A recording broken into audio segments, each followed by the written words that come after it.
আসসালামু আলাইকুম। দেখুন ছোট একটি পেঁপে গাছে কিন্তু কি সুন্দর পেঁপে ধরেছে এবং অনেকগুলো পেঁপের ফুল চলে আসছে। তো কি পদ্ধতিটা আমি ব্যবহার করে আমার এই গাছে এত সুন্দর করে ফল চলে আসছে এবং ফুল চলে আসছে সেটাই আপনাদেরকে জানাবো।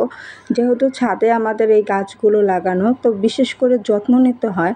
যেসব গাছে ফুল ফল আসে না সেই গাছের ক্ষেত্রে এভাবে মাথাটা ভেঙে দিতে পারেন, সেক্ষেত্রে ফুল ফল আসবে। এবং কিছু গাছে দেখবেন ফুল আসে কিন্তু ফল ধরে না, সেক্ষেত্রে আমি আপনাদেরকে রিকোয়েস্ট করব ডিমের সিল্কা ব্যবহার করার জন্য। যে ডিমের খোসাটা থাকে, ডিমের খোসাটা নিয়মিত গাছের গোড়ায় দেওয়ার চেষ্টা করবেন এবং পটাশ সার দেওয়ার চেষ্টা করবেন। তাতে করে গাছে ফুল হবে, ফল হবে। দেখুন কি সুন্দর করে পেঁপে ধরে আছে এবং অনেকগুলো ফুল অলরেডি চলেও এসেছে।